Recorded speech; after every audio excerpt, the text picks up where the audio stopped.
तो प्यारे विद्यार्थियों, एसवी चिल्ड्रन एकेडमी रावला मंडी में आप सभी विद्यार्थियों का स्वागत है।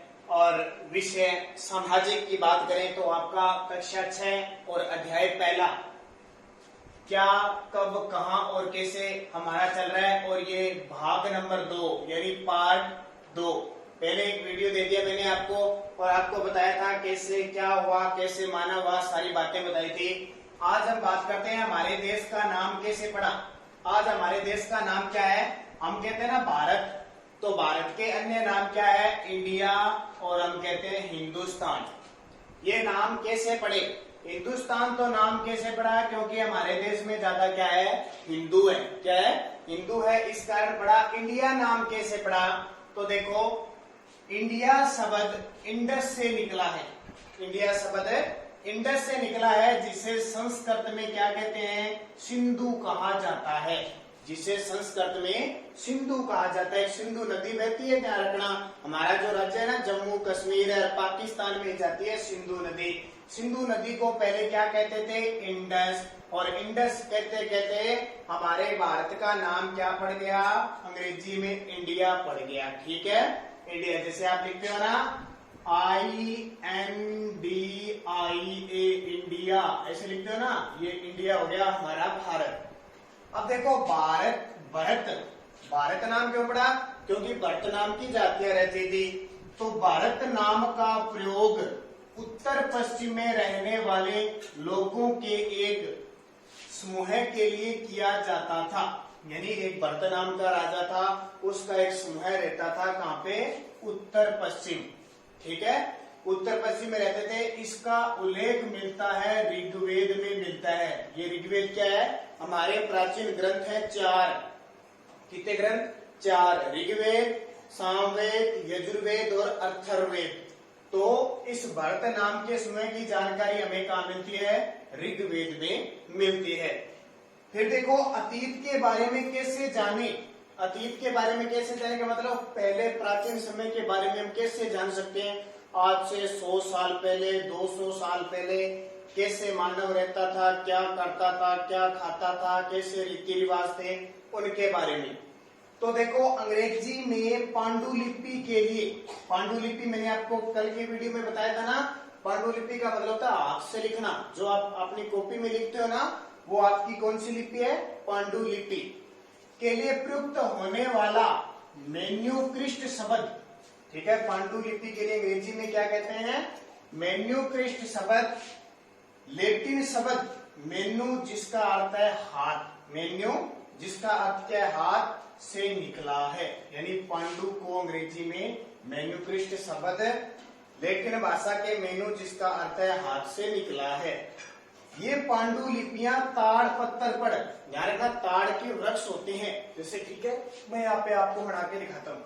जैसे ये पत्ता हो गया, इस पे लिखते थे पहले कोई नकूली चीज से, या जो हरे हरे पौधे होते थे ना, पत्ते, उन पे लिखा जाता था।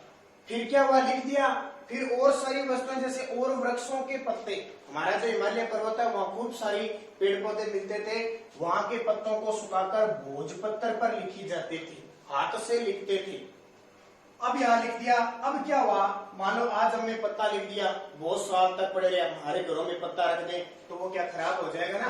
कीड़े मकोड़े खा जाते थे इसको, कीड़े मकोड़े खा जाते थे लिखे हुए। फिर क्या किया? मानव धीरे धीरे विकसित होता गया। इसके बाद पत्थरों पर लिखा जाता। पत्थर देख लेना आपने, बड़ा बड़ा जैसे ये पत्थर होता है, इस पे खुरेद खुरेद के ऐसे ऐसे ऐसे ऐसे ऐसे ऐसे लिपि लिखी जाती थी, ऐसे लिखी जाती थी पत्थरों पे। पत्थरों पे न तो मिटता था, न ही नष्ट होता था। तो इसके बाद पत्थरों पर लिखा जाता था, जिन्हें अभिलेख कहा जाता था। क्या कहा जाता था? अभिलेख कहा जाता था। लगभग 2250 वर्ष पुराना अफगानिस्तान, हमारा देश है ना अफगानिस्तान, उसमें गांधार में अशोक का अभिलेख मिला है। मौर्य सम्राट जो अशोक है, उनके अभिलेख। मैं आपको चित्र दिखाता हूँ, देखो।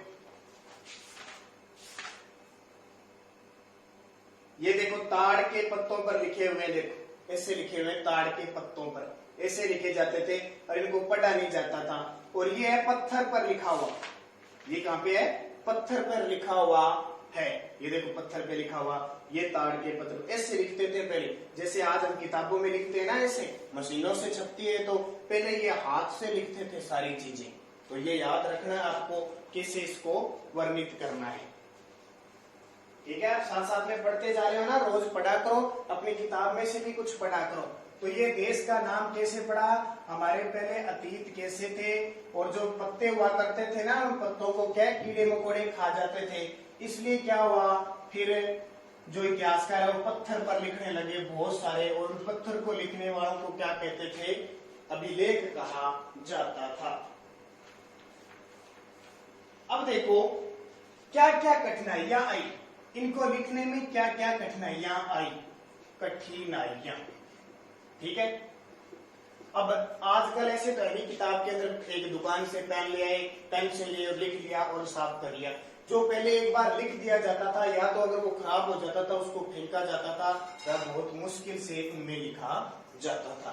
जैसे मैं बात करूं कुछ बातों की, तो मान लो बड़े बड़े इमारतों में पत्थर लगा है ना, पत्थर है, पत्थर के अंदर जैसे मान लो ये पत्थर है, इसमें लिखना होता था, तो छेनी और तोड़ा कोई हथियार होते थे ना, मजबूत हथियार, उनको खूब ऐसे अंदर से पत्थर निकाल के, जैसे मान लो आपका किसी का नाम लिखना है, जैसे आपका नाम लिखना है ममता, ठीक है, तो कैसे लिखोगे, ऐसे इसको खुरोदोगे, ऐसे खुरोद के बहुत समय लगता था, और शक्ति भी बहुत ज्यादा नष्ट, ऐसे लिखा जाता था, यानी अंदर से पत्थर निकाल के लिखा जाता था। ये बहुत कठिनाई आती थी। फिर बड़े बड़े पत्थर हुआ करते थे, बड़े बड़े पत्थरों को बड़े बड़े क्या है कि एक के ऊपर एक रखा जाता था, जैसे ईंटें रखी जाती है आजकल। ठीक है, तो ये आपको ध्यान रखना है। फिर क्या हुआ कि लिखने का तरीका क्या था, या तो लिखा जाता था किससे, लकड़ी से, या फिर किसी जानवर की हड्डी से, जानवर की हड्डियों से लिखा जाता था। जानवर की जो हड्डियां होती है ना, बहुत मजबूत होती है, आपने हड्डी देखी होगी, जानवर की हड्डियों से लिखा जाता था, और या लकड़ी से, ताड़ पत्रों में लिखा जाता था, पत्थरों से अलग अलग लिखा जाता था। ये आप ध्यान रखना। तो बहुत सारे इतिहासकार होते हैं, वो इन बातों को जानने की कोशिश करते हैं। अब इतिहासकारों ने क्या लिखा है कि पहले लोग क्या करते थे, खाना कैसे खाते थे, तो फल फूल खाते थे, फल फूल, पौधों की जड़ें, मछली पकड़ते थे, मछली पकड़ना, ठीक है, मछली पकड़ते थे, मछली पकड़ के मछलियों को खाते थे। जहां समुद्र होता है ना, जहां पानी होता है, जहां मछलियों की, वहां मछलियों का शिकार करते थे। आखेट करते थे, आखेट का मतलब क्या होता है कि जंगली जानवरों का शिकार करना, जंगली जानवरों का शिकार करना, ठीक है, ये भी काम करते थे। और जो खाने योग्य जानवर होता था उसे खाते थे, पहले कच्चा खाते थे, फिर मानव ने क्या है आग का आविष्कार किया और फिर आग से जलाकर खाते थे। ये हमारे अतीत है, पहले ये सिस्टम था सारा का सारा, लोग मछुआरे थे, बहुत सारी बातें करते थे। ठीक है, तो इनके बारे में आपको चर्चा दी गई। फिर देखिए समय का ज्ञान कैसे हुआ। आज कौन सा सन चल रहा है, आज आपको पता है कि 2020 चल रहा है, 2020 ईस्वी चल रही है। कितने समय हो गए, इससे पहले 2010 आया, 2001 आया, 1990 आया, 1800 आया, 1700 बहुत आए ना, 1500, 500। इसकी शुरुआत होती है 1 ईस्वी से।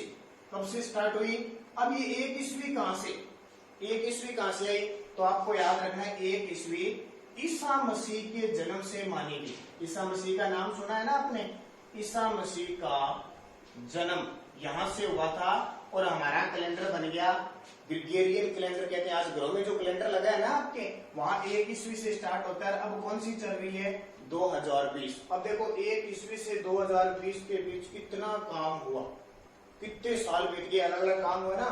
कभी कुछ ही हुआ, कैसे मानव आया, क्या प्रगति की, कभी बाढ़ आ गई, तूफान आ गई, कभी अकाल पड़ गया, कभी कभी ट्रेनें चली थी, अंग्रेजों ने अपने अधिकार पर लिया। बहुत सारी बातें ईसा मसीह के बारे में जानकारी प्राप्त हुई। तो हम ना अगले वीडियो में पढ़ेंगे कैसी ये जन्म हुआ, कहाँ से आए, हमारा सन कैसे स्टार्ट हुआ। ठीक है, ऐसे लिखते हैं ना ईस्वी, इसका मतलब क्या होता है? ईस्वी का मतलब होता है ईसा मसीह के जन्म के बाद, यानी इनका जन्म 1 ईस्वी को माना गया और उसके बाद में आज तक 2020 वर्ष हो गए। तो अगला एक और वीडियो पढ़ेंगे, ये पार्ट 2 है। तीसरे पार्ट में हम इनके बारे में पढ़ेंगे और इनके प्रश्न उत्तर भी हल करेंगे। तब तक आप इन दोनों को पढ़ लेना, अपनी किताब को, सारे किताब लेके आगे ना। ये किताब है, मैंने आपको दिखाई थी, नई किताब आ गई आपकी छठी क्लास की, ये देखिए।